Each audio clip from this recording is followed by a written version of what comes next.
never really worry about injuries before the game. If they happen, they happen.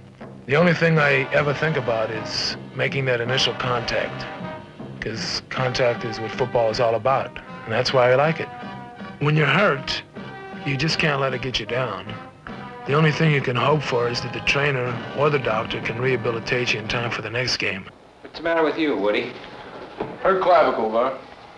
Clavicle. Sternoclavicular joint athlete. Oh, sorry about that. Anyway, it still hurts. Tender on the joint? Right there. You get hit on your chest? Yeah. No, on the end of the shoulder. Drove the clavicle Yeah. out. Move. Head on with buckets.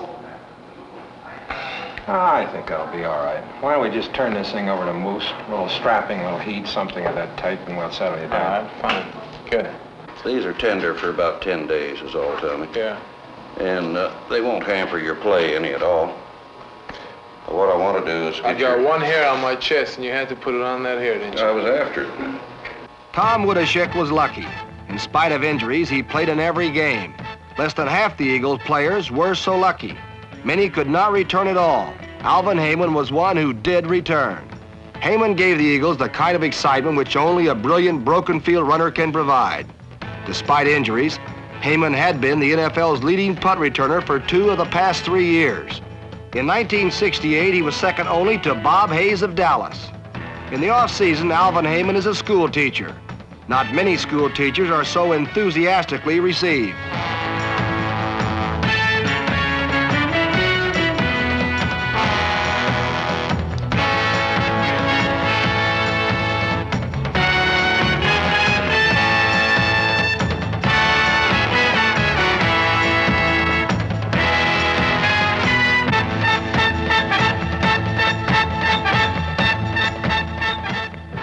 Alvin Heyman is not the only return threat among the Eagles' defensive backs.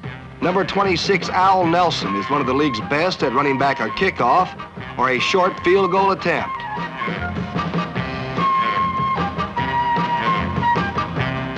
But a defensive back's main job is pass defense.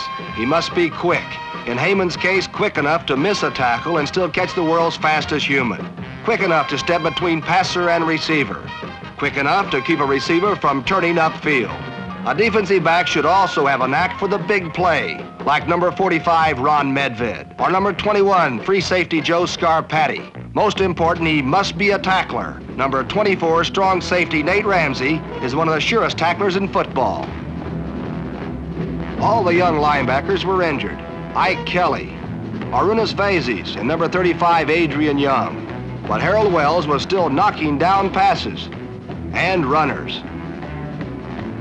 And defensive signal caller Dave Lloyd, despite injuries, was still one of the best at plugging the middle.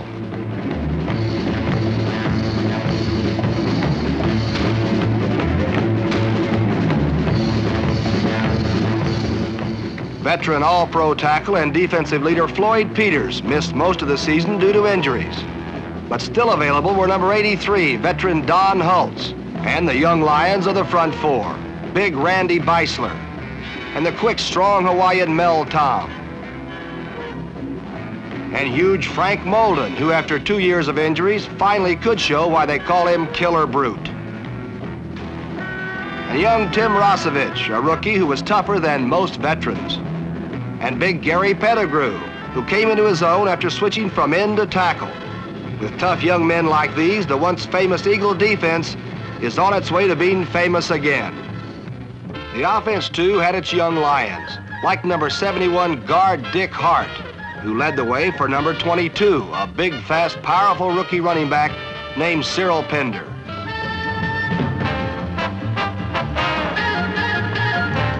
After his best year in 1967, when he was among the top 5 NFL quarterbacks, Norm Snead missed 2 months of 1968 with a broken leg. He still passed for over 1,600 yards to young receivers like number 86, tight end Fred Hill, and split end Gary Ballman, number 85. At age 28, Ballman has already made more than 200 catches, good for almost 4,000 yards. And flanker Ben Hawkins, the Eagle they call the Hawk, the man with a dangling chin strap. Only 24 years of age, he's already darted and leaped and dived through NFL defenses for more than 2,000 dazzling yards.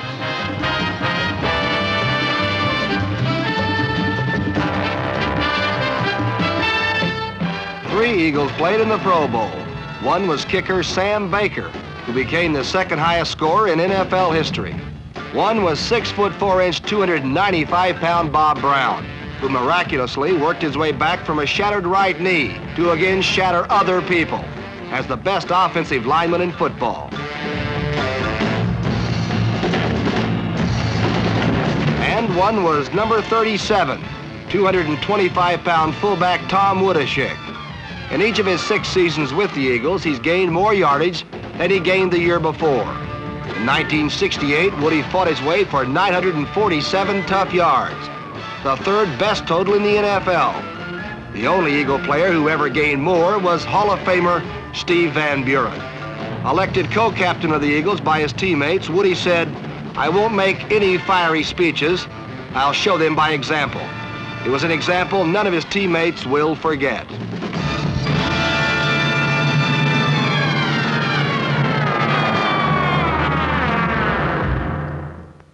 Opening day in Green Bay. Without Norm Snead and with guard Jim Skaggs already lost for the season, Coach Joe Kuharic's underdog Eagles surprised some people in Green Bay.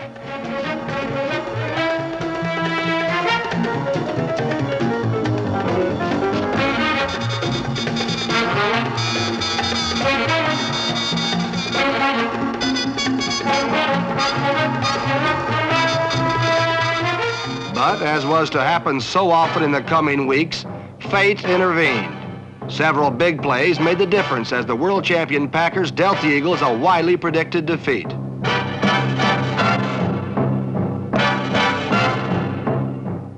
The home season opened the following week in Franklin Field. Season ticket sales had been cut off at a record 54,000 plus, and a capacity crowd saw former Heisman winner John Hewitt start his first NFL game. Hewitt shook off a giant blitz and threw a touchdown pass to running back Izzy Lang as the Eagles took a first quarter lead over New York. A long bomb to Ben Hawkins covered almost the length of the field for another Eagle touchdown.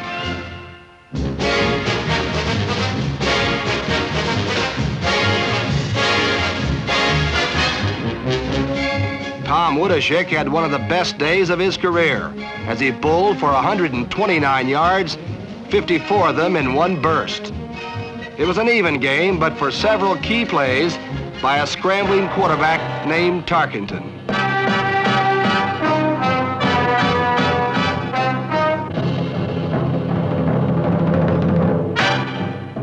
Next for the Eagles were the rampaging Dallas Cowboys. Don Meredith threw 5 touchdown passes, and the Dallas Doomsday defense intercepted 5 passes. The Cowboys literally stole the game from the Eagles, 45-13. Game 4 was played in Washington against former teammate Sonny Jurgensen and his unpredictable aerial circus.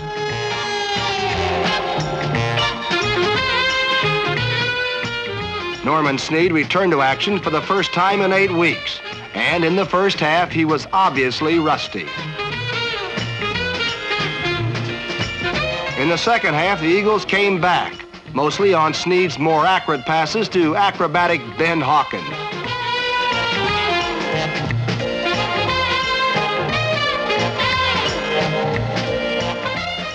But the story of the game was Alvin Heyman, who zigzagged Redskin kicks for 220 scintillating yards.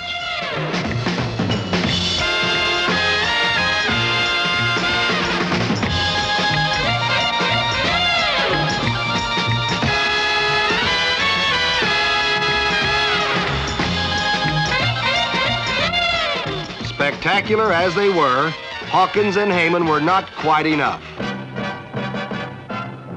The next game was in Dallas, a chance for revenge.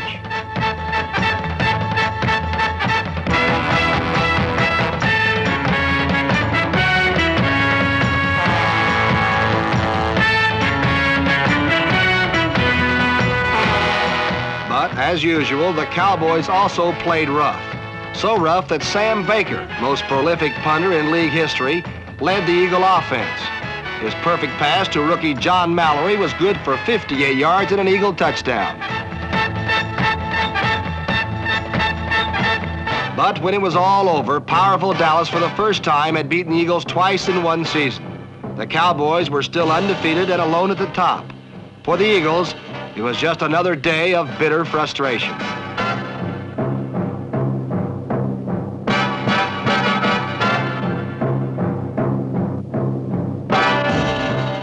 Back in Franklin Field, before another sellout crowd, the Eagles' young defense faced the rough Chicago Bears. The idea was to stop a running back named Gale Sayers.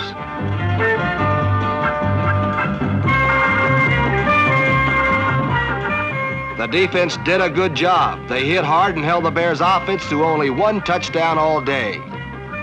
The offense, too, showed signs of recovery, as Cyril Pender gained over 100 yards for the first time in his young career. In the second quarter, the Eagles scored 2 touchdowns. One of them came on the last play of the half. It was scored on a 60-yard bolt by Tom Woodashek, which gave the Eagles a well-deserved 2013 halftime lead.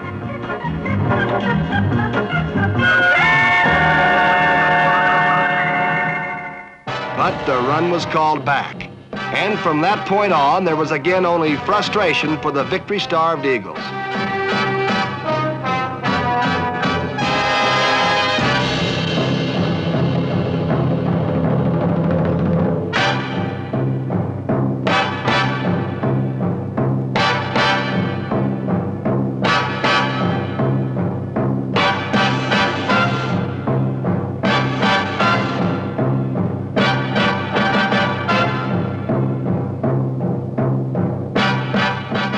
Following week in Pittsburgh, the young defense again hit hard, and they held the Steelers without a touchdown.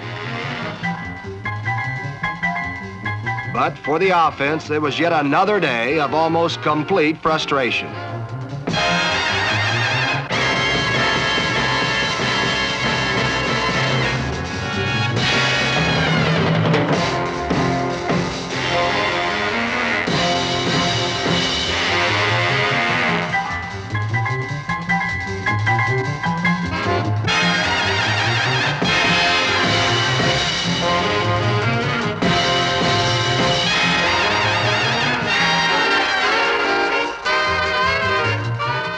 With only 17 seconds left, a field goal won the game for the Steelers.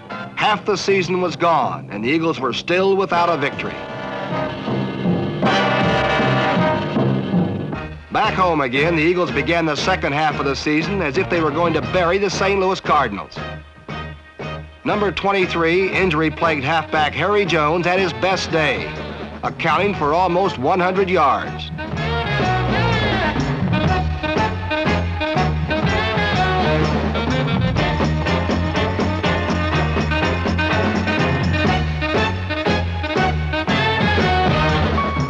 In the third quarter, Tom Woodashek took a pitch out at the 15 and blasted his way into the end zone. Said rookie linebacker Jamie Rivers later, "He's a great back. When he hit me around the 2, I felt like I was coming apart." At this stage of the third quarter, the Eagles had pulled ahead by 3 points.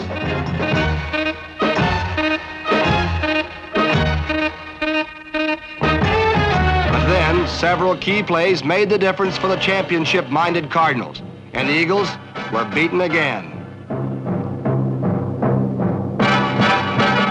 Next came the return match with the Redskins on muddy Franklin Field. The defense again played well, holding Washington to 1 touchdown. Led by Norm Snead's sharp passing, the Eagles outgained the Redskins. But again, fate intervened. Fred Hill had accounted for over 100 yards. He had a first down within range of victory at the Washington 16 when time ran out on the Eagles.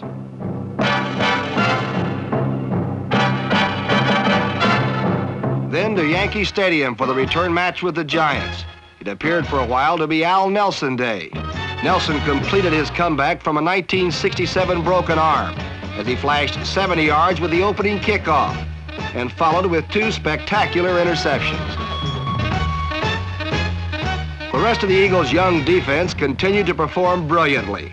The front 4 of Gary Pettigrew, Tim Rosevich, Mel Tom, and Frank Molden all but closed down Fran Tarkington's freewheeling offense. The Eagles held New York to only one touchdown, but in this particular game, one touchdown was enough to defeat them.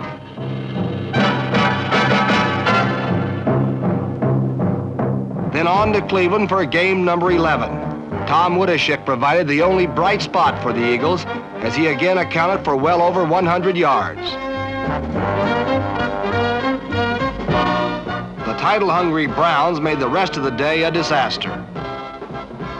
The Eagles scored one touchdown with 9 seconds left in the game. The rest was all Cleveland.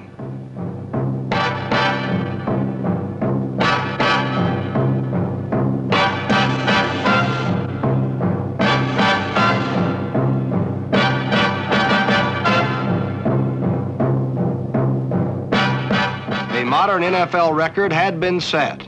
The Eagles had been beaten for the 11th consecutive time.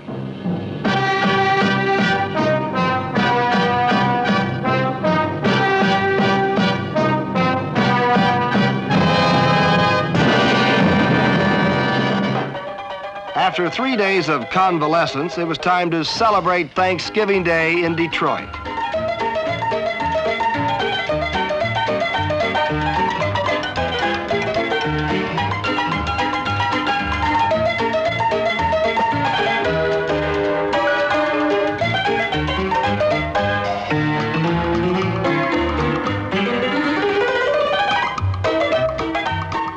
The Eagles, as usual, were decided underdogs, but there seemed to be marvelous recuperative powers in mud, glorious mud. The Eagle offense, before a fascinated national television audience, began to move the ball. A web-footed Eagle named Tom Woodashik slogged through the swamps for 79 sloppy yards. Even field goals seemed impossible. Sam Baker was forced to catch his first pass in 14 years of pro football. But once in each quarter, Dave Lloyd snapped the ball. Joe Scarpetti held it, and Loris Hoskins Baker kicked it out of the swampland and through the goalpost. The young defense outdid itself, dealing the Lions their first shutout in more than 4 years.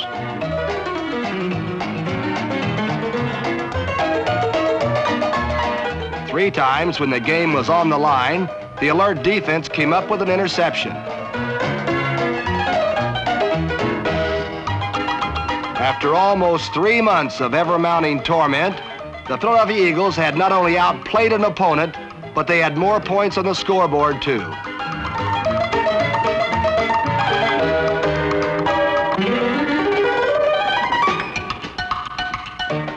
The victorious Eagles returned home to meet New Orleans in the season's next to last game.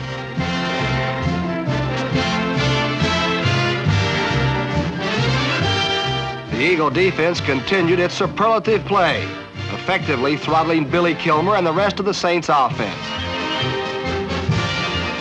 Particularly devastating was number 53, linebacker Harold Wells. On offense, Tom Woodashik continued to blast through the opposition, this time for 122 yards on the ground, 25 of them without a right shoe.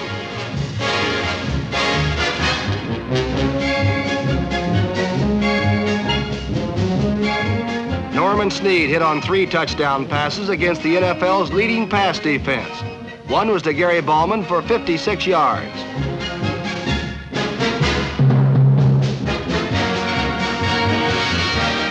Two of the touchdowns were to the amazing number 18, Ben Hawkins.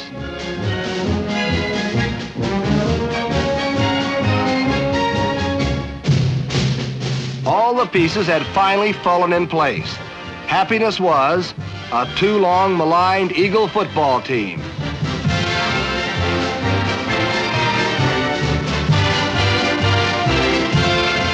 And so to the season's final 60 minutes against former Eagle Bud Grant and his championship star Minnesota Vikings.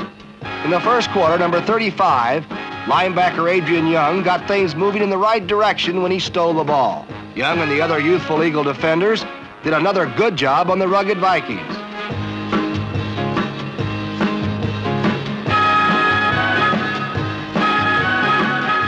Sam Baker again played a major role as he booted his 19th field goal. as well as one of the season's longest and weirdest punts.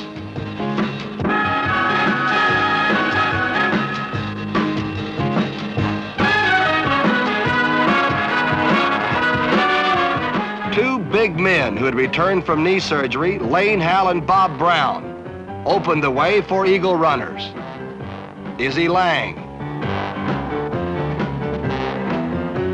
Cyril Pender, and of course Tom Woodashik, who took a brutal beating from one of football's roughest defensive lines. Though he was forced out of the game in the third quarter, Woody had gained 80 yards and stood just 53 yards short of the magic 1,000 mark for the season. Norman Snead threw 2 more touchdown passes. Behind the protection of young linemen like center Mike Evans and guard Dick Hart, and barring further broken bones, Snead's future once again appeared bright. Gene Washington gave the Vikings a touchdown with a great catch at the edge of the end zone. Another came when quarterback Joe Kapp avoided the Eagle rush long enough to get off a long pass. Number 30 fullback Bill Brown did the rest.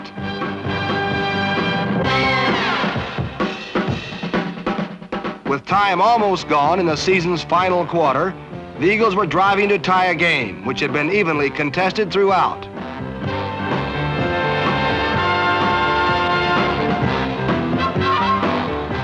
Number 86 Fred Hill carried to a first down on the Vikings' 18-yard line. But before the surging Eagles could start another play, the gun had ended the 1968 season.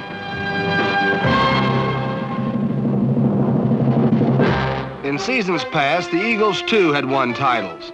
Number 15, Steve Van Buren, plowed through the snow to win the 1948 World Championship.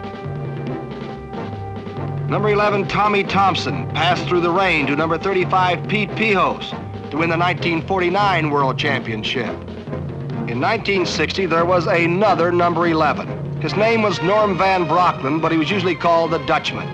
Van Brocklin passed to Bobby Walston, Pete Retzlaff, and an amazing little man they called the human rubber ball, number 25, Tommy McDonald.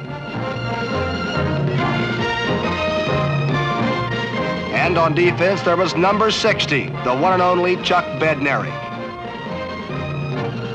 These are the men who won titles for the Eagles of the past. In the future, there will be new men like Ernest Callaway, number 52, a big, fast, and powerful lineman from Texas Southern University. And Philadelphia Eagles select as their first-round choice Leroy Keys, halfback, Purdue. Leroy Keys, 6'3", 208 pounds, receiver, runner, passer, altogether one of the greatest football players in collegiate history. The future of an athletic team necessarily depends upon its good young players. With young men like Callaway and Keys, added to the strong young talent which they already possess, the Eagles' future, like their past, has to be among the brightest in the game.